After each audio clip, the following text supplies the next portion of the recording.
उनसा शाह साहिबा, आपका नॉलेज क्या कहता है? आप एक बड़ी नामवर टैरो कार्ड रीडर हैं।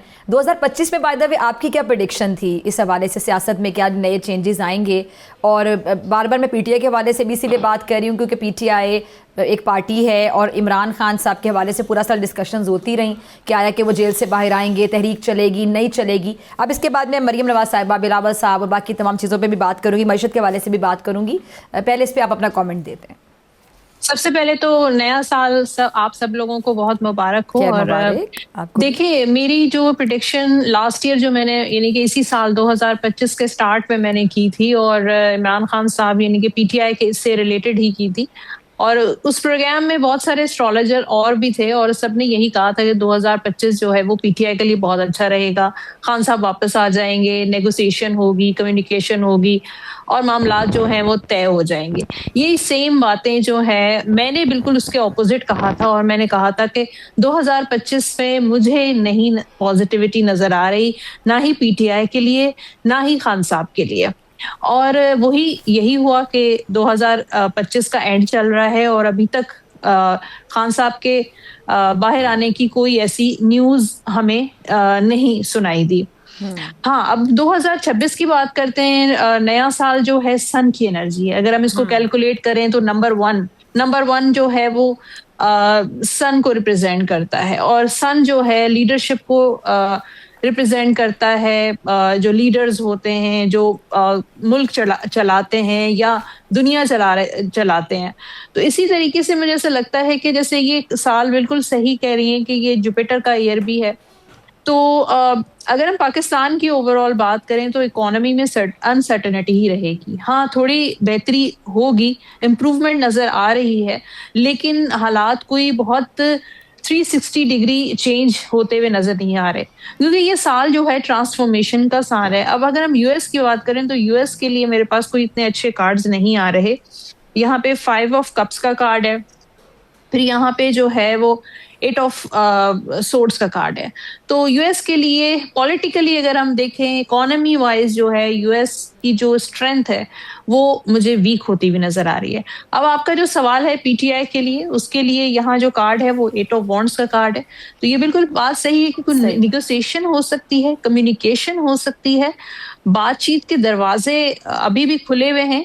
लेकिन मुझे लगता है कि जैसा थोड़ी फ्लेक्सिबिलिटी लग रही है कि पीटीआई के साइड से गवर्नमेंट लेवल पर या जो लीडरशिप लेवल पर जो है वो फ्लेक्सिबिलिटी होगी। बातचीत के जरिए मामलात जो हैं वो कामयाब होते हुए नजर नहीं आ रहे, कामयाबी अभी भी मुझे नजर नहीं आ रही, लेकिन थोड़ी मामलात जो है वो बेहतर जरूर होंगे हुकूमती सतह पर और जो है पार्टी सतह पर।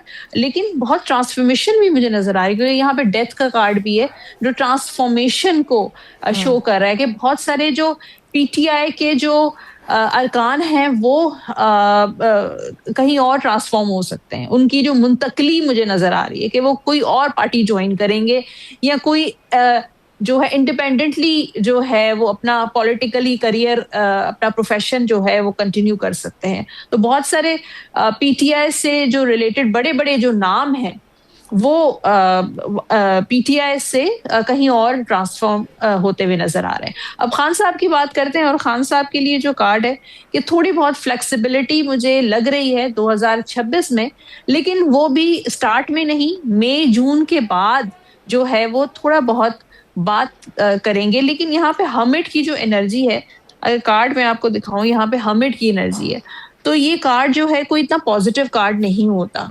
तो मैं नहीं समझती कि उनकी तरफ से कोई एक्शन होगा या वो 2026 में मतलब उनको कोई रिलीफ मिलेगा या वो बाहर आते हुए नजर नहीं आ रहे मुझे।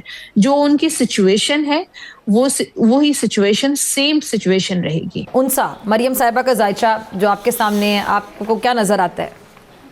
जी, जायचा तो मैं नहीं निकालती, लेकिन मैं टैरो कार्ड्स होते हैं मेरे पास, तो चलिए टैरो कार्ड से बता दें आप। जी जी, एक्चुअली गुलाम अब्बास साहब मेरे सामने जायचे पकड़ के बैठे हुए हैं, इसलिए मैंने पूछा। सही है, सही है। जी जी, हाँ ठीक है, ठीक है।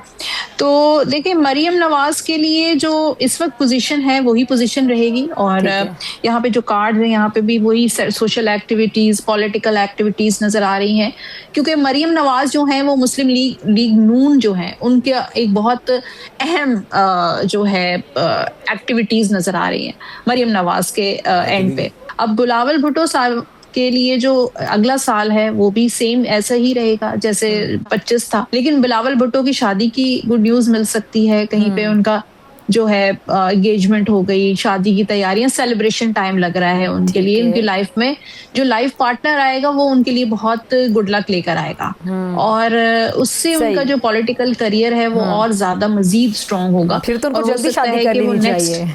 हाँ, नेक्स्ट जो उनका जो टेन्योर होगा तो उसमें ये काफी चांसेस हैं कि वो प्राइम मिनिस्टर बन सकते हैं, लेकिन अभी जो है वो इसी तरीके से ही अपना पॉलिटिकली अपना एक्टिविटीज रहेंगी, और हाँ ये है कि उनकी पॉपुलैरिटी में जो है मजीद इजाफा होगा।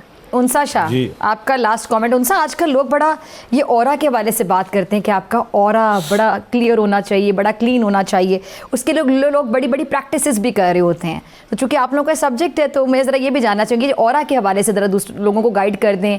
देखिए, जैसे आपका इम्यूनिटी लेवल होता है, और कुछ लोगों का इम्यूनिटी लेवल बहुत स्ट्रांग होता है, बीमार नहीं हो पाते हैं, जल्दी बीमार नहीं होते हैं, और कुछ लोग जो है जल्दी बीमार हो जाते हैं, कहते हैं कि उनकी इम्यूनिटी जो है वो बहुत वीक है। इसी तरीके से ऑरा जो है वो भी आपकी एक मैग्नेटिक फील्ड है। आपके हर दुनिया में जो भी चीजें हैं, यूनिवर्स में जो भी अल्लाह ताला ने जो पैदा की हैं, उन सब की हर चीज की अपनी अपनी एनर्जी है। इसी तरीके से हमारी भी अपनी एक एनर्जी है, हमारा अपना ऑरा है।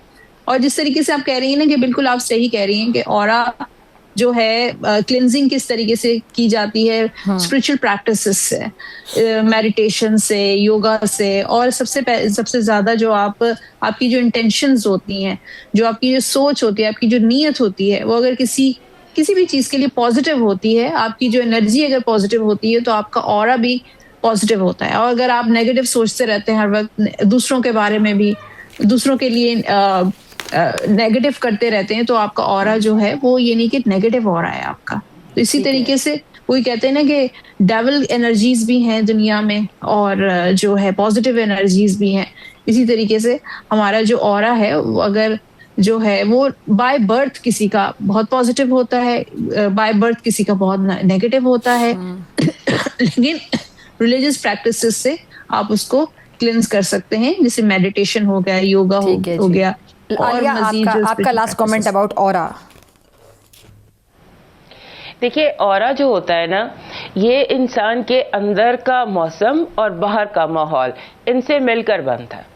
ऑरा क्लेंजिंग रोज करनी पड़ती है, क्योंकि हमें ऐसे टॉक्सिक लोग मिलते हैं कि जो हमारी एनर्जी को डाउन कर देते हैं, या हमारे ऑरा को भी डार्क कर देते हैं, या हमारे ऑरा में अटैक कर देते हैं। हमारे इस्लाम में जो एक है हसार बनाना, उसको अंग्रेजी में कहते हैं ऑरा लॉक करना। आप अपना हसार बना लेते हैं, आप अपने ऑरा को लॉक कर लेते हैं, तो उसमें टॉक्सिक माहौल नहीं आता। और जो अपना वैसे आपका जाती ऑरा है, वो आपकी अपने अंदर का मौसम है। जैसे आप अंदर से होंगे वैसे ही आपकी एनर्जी। यानी कहते हैं अगर आपके अंदर खूबसूरती है तो आपको हर चीज खूबसूरत नजर आती है, अगर आपके अंदर नेगेटिविटी तो आपको हर चीज बुरी नजर आती है। यस, आप कहते हैं ना कि दुनिया ख्यालात से बदलती है, हालात से नहीं। तो जैसे आपका ख्यालात बदलते हैं, सब कुछ बदल जाता है। तो you need to be little positive, और ऑरा क्लेंजिंग, ऑरा को पॉजिटिव करना मैटर ऑफ सेकंड्स। ठीक है जी।